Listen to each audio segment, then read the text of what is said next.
What up, y'all? Welcome back to another episode of the Pretty Girl Progression podcast.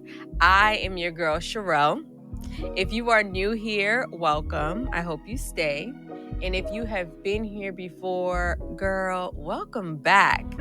If you aren't familiar with the PGP podcast, we are all about personal growth, wellness, and faith-based for Black women. So if that's you, look no further.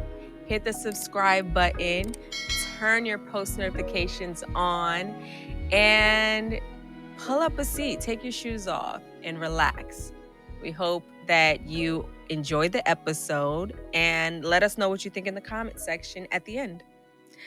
Like every other week, I have something on my heart that I want to be able to share with y'all. And this episode is about family secrets. Dun, dun, dun. Just a little disclaimer. This is going to be a serious conversation that I'm having for the first time publicly. So I just want to say, if you see me smiling or like laughing and getting a little quirky, that is just like almost my trauma response. I've learned that through therapy that, it's just my trauma response. I by no means think it's like funny. And I take what I'm going to say very seriously and share. And I pray that what I'm going to say will release anyone else who is going through what I've been through and help them in any way. So let's just get into it. Because we're talking about family secrets, I want to get a little bit more specific, which is sexual abuse within the family. I am a product of being sexually abused when I was in 7th grade by a family member. And it went on until I was almost in 9th grade. And I just kind of want to share my experience, what I've learned, and also how I can give you maybe tools or support for what you may have experienced, or if you know somebody who's also experienced or has experienced, not necessarily you, but has experienced sexual abuse. So let's just start with being in 7th grade and it being my first experience with sexual abuse by a family member. All I can say is that I was in shock. It happened to me every time that I was sleeping. Obviously I was awake, but because I was so petrified and scared, I continued to pretend like I was sleeping. I was molested. I'm honestly grateful that it never went any further, but it still changed my life forever. So I want to be clear. Molestation, and I don't even know if you can say it on like socials, but rape are obviously two different things. Molestation can be anything from touching, groping, things of that nature. And then obviously rape is penetration and different type of violent sexual acts.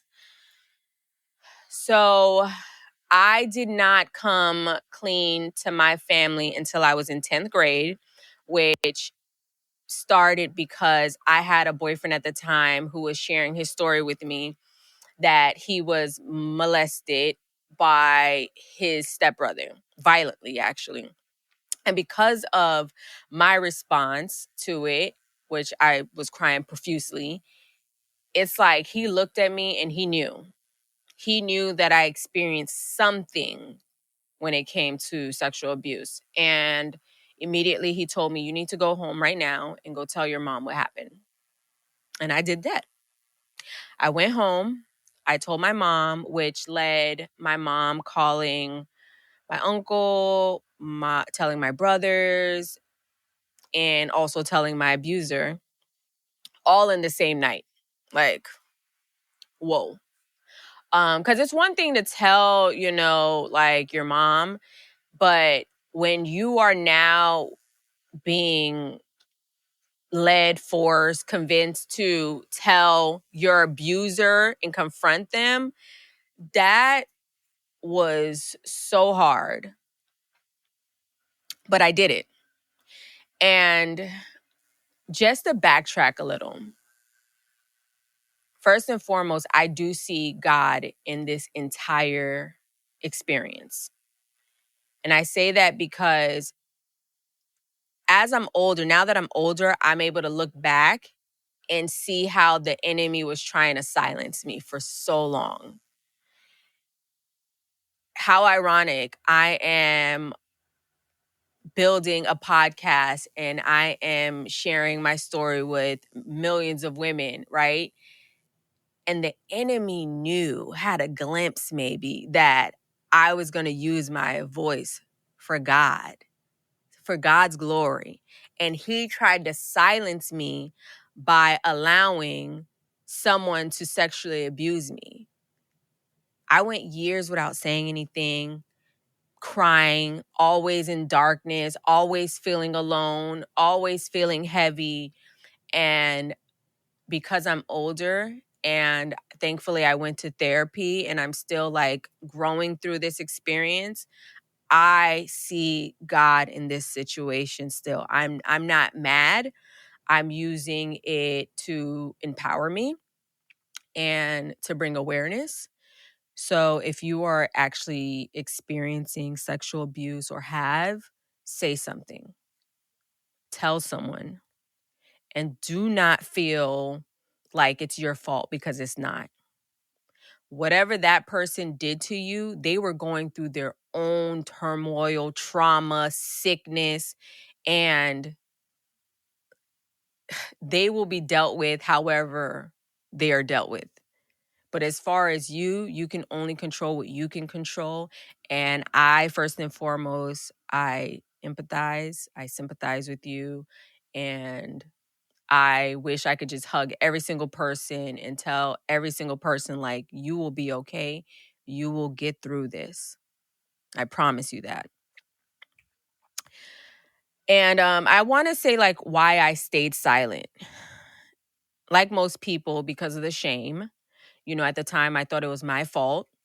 And because of the person who violated me, I just didn't know what to do.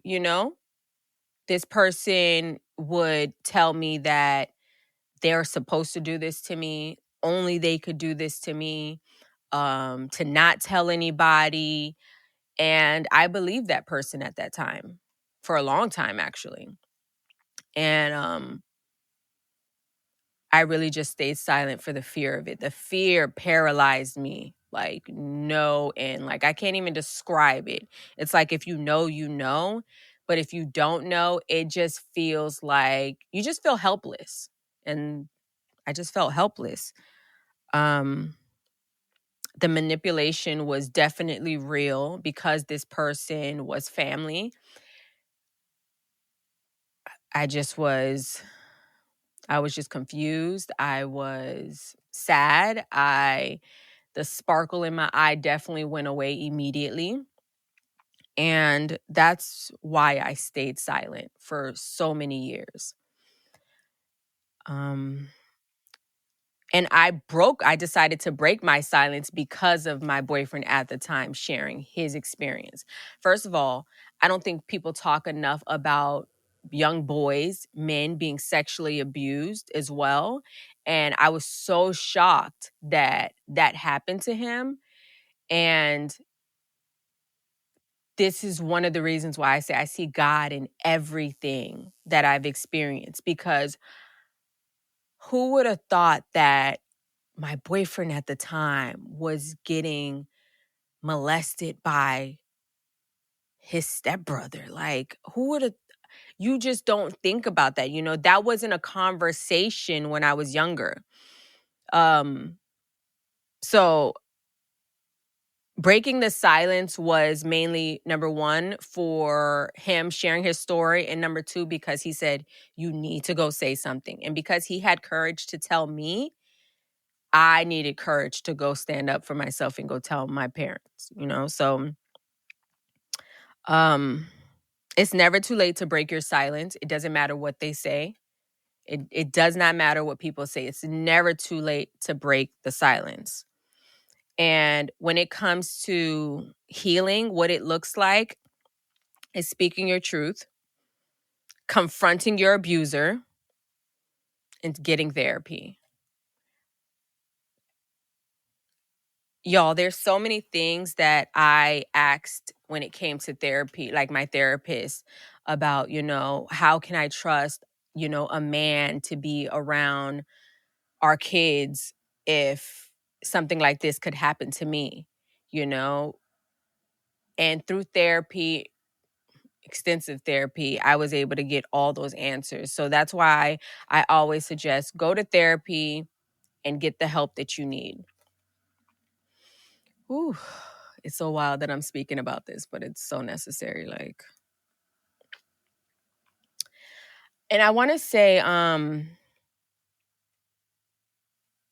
when I did confront my abuser the night that I ended up telling my mom, of course, he denied it. And he denied it for many years. It wasn't until 2020 is when that person actually admitted to what he did to me. And the reason why I titled this Family Secrets is because, right now in my family, things are coming to a head where those very things are exposed now. And I feel it's happening because, like my pastor said, in order for God to call it out, he has to call it out. He has to bring it to the light. And I feel vindicated because even though I told, my mom or my uncle, my brothers, nothing happened to that person. There was no repercussions. There was no jail time. It was more like everything just kept going, and I had to still be around this person for many years and just swallow it, to be honest. Just swallow the fact that he did what he did, said what he said, and he was being protected. And because things are coming to a head now within the family where people actually knew and did nothing, it's really hurting the family in ways that I don't think anybody could have imagined. And there were other people affected as well within our family who went through the same thing I did. The same thing I did from the same person. Um, mm. To that family member, I am so sorry.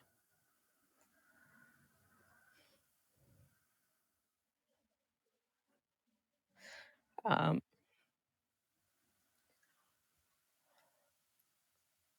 I'm so sorry that even though I know that I'm not to blame, I'm so sorry that I wasn't loud enough. I wasn't loud enough to make every single person in the family aware. And the few that I did let know, can I have tissue? The few people that I did let know, uh, didn't did me a disservice by not bringing it to the forefront. But I want to say that you are loved and I support you. Thank you. I support you and I'm here for you. And I understand that you need your space. And if you haven't gone to therapy, I promise you, it does lighten the load and give you a better understanding. And just so sorry. Because I know how much it changes everything. It changes how you interact with people and trust.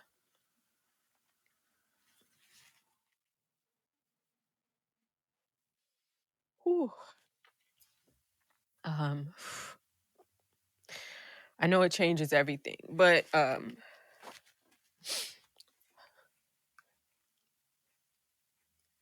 there are people who will support you.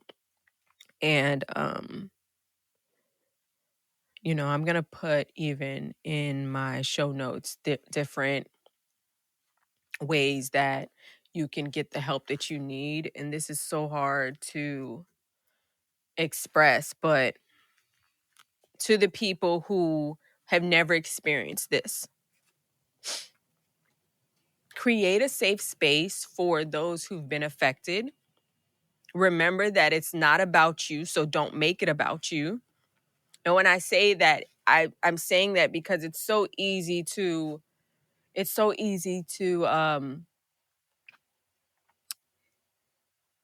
turn the narrative in the story into blaming yourself, and not just blaming yourself, but making it about you. I don't even think I need to elaborate on that any more than what it is. Like, it's not about you.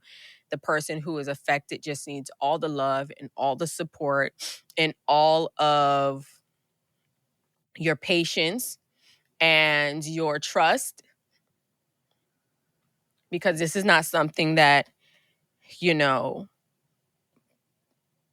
is easy to talk about. For me, throughout the years, I was able to talk about it to like my close family, to friends, to certain people, because I've made peace with it. But when it's someone who is for the first time sharing their story, they don't want this on the front page news. They don't want every single person to know about this. This is already hard enough. Like, this is not something that's easy to talk about. So it takes time. It could take years. Even when that person says they're okay, they are never the same. And I can't even express that any more than they're just never the same. So just create a safe space for that person and allow whoever is going through this hard time to just talk about it when they're ready. And, and believe them. Believe them that what they're saying is true. Because for me, I believe that I wasn't necessarily believed. That's why I was swept under the rug. And I say that I feel vindicated, and it's tough to say it, but it's like I didn't even press the matter for years, but because someone else within the family has shared their story, it just means that, hey, Sherelle wasn't lying. And I really don't want to be repetitive. I just want to express that there are hotlines that you can get the help that you need. There are support groups. And don't let the enemy get one up on you by silencing you. Share your truth. No matter how hard, no matter who's affected, share your truth. Because you know what? For so many years, I thought to myself, I can't really talk too much about it because, I have siblings, I have family. There's people that I love who, they're not asking to be on this podcast. They're not wanting to be, in the forefront in front of the camera. But I have to also remember I have a story to tell too. I have a life, it's so easy for Black women to just turn the cheek and take one for the team. And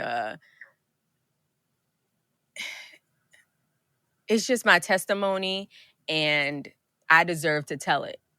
And I truly believe that God wouldn't have allowed all this to happen if I wasn't meant to, number one, overcome it, get through it, and help others. And I'm okay with that. So, like I said before, if you are someone who've experienced sexual abuse, whether it be rape, molestation, any type, I'm going to place in the show notes hotlines and just different resources for you to get help. Know that you are loved. You are thought about.